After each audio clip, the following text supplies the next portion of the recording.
Hey, welcome. So, today, we're diving into something really powerful, a spiritual path that many of us might not even realize is a spiritual path at all. It's called Grihastha Yoga, or the yoga of the householder. And look, this isn't some yoga you do in a remote cave. Nope. This is designed for right here, in the middle of our crazy, busy, modern lives.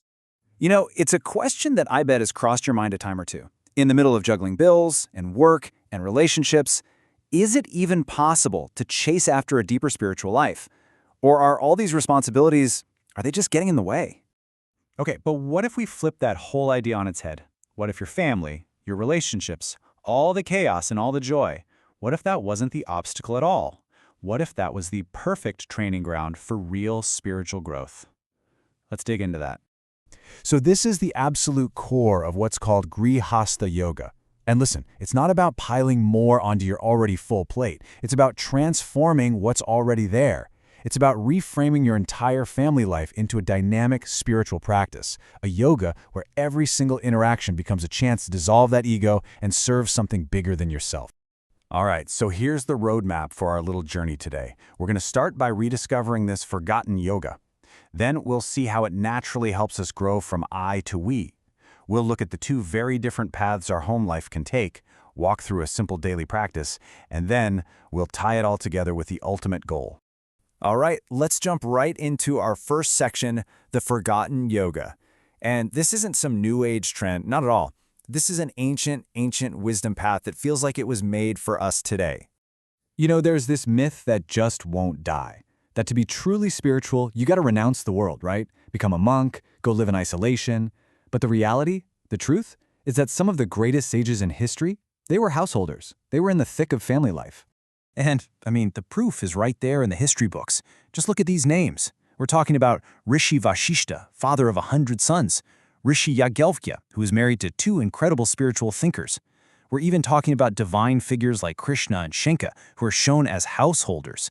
For them, family wasn't some kind of roadblock. It was the very path to their enlightenment.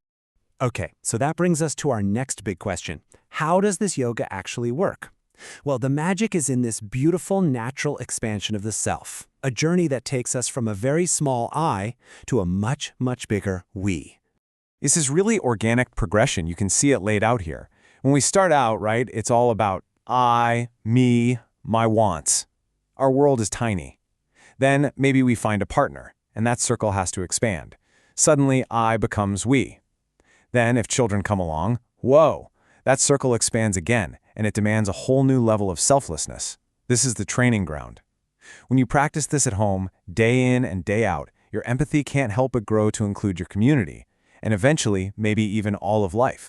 And this quote from the ancient lawgiver Manu, wow, it just nails the philosophy behind this. He's basically saying we're all just fragments, incomplete on our own. It's through these relationships, these bonds, that we actually become whole.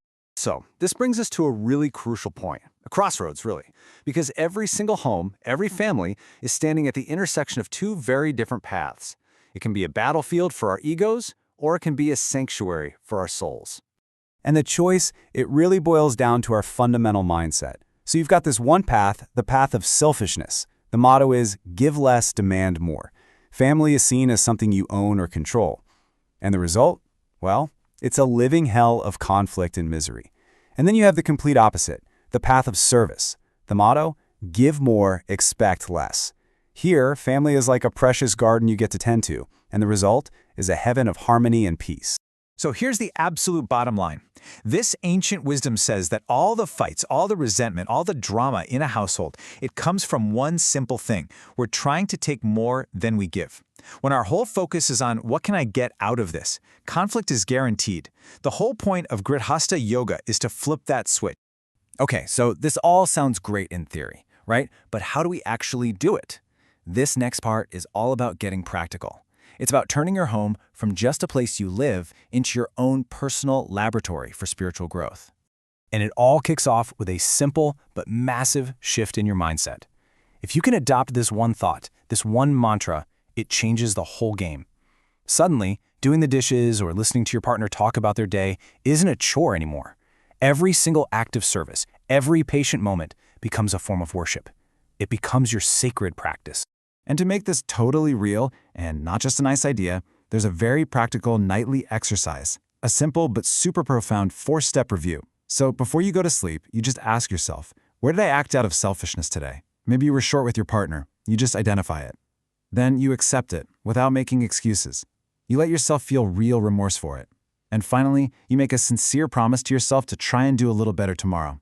And just to be clear, this isn't about beating yourself up. It's just about conscious, steady course correction. Little adjustments every single day. And listen, this is so important to get. This isn't about magically becoming the perfect parent or partner overnight. That's not the goal. The real practice, the real yoga, is just in the trying. It's in the effort of picking yourself up after you mess up and saying, okay, let's try again. So that leads us to the big question, our final section. Where does all this lead? All this daily effort, this mindfulness, this course correction. What's the ultimate point? Think about it. Through thousands and thousands of tiny, selfless acts, putting your kids' needs first, really listening to your spouse when you're tired, serving your family with no strings attached, something amazing starts to happen. That tight, clenched fist of I, me, mine, it just starts to loosen its grip. It starts to dissolve. And there's this beautiful, poetic line that just says it all. The I dissolves, and the divine is found. That's it. That's the pinnacle of this whole path. By losing that small, separate self in the service of the people you love, you actually find your connection to the big, universal self, to the divine that's in everyone. So if there's one thing you take away from all this, let it be this. Real renunciation isn't about giving up your house or your family. It's about giving up your selfishness. You can be a true yogi, a true renunciate, right in the middle of your living room. And so I want to leave you with one final thought, a question to carry with you. Just think about your own life, your own home. What's one tiny thing you could do to start turning your home into your ashram, your sacred place of practice, starting today?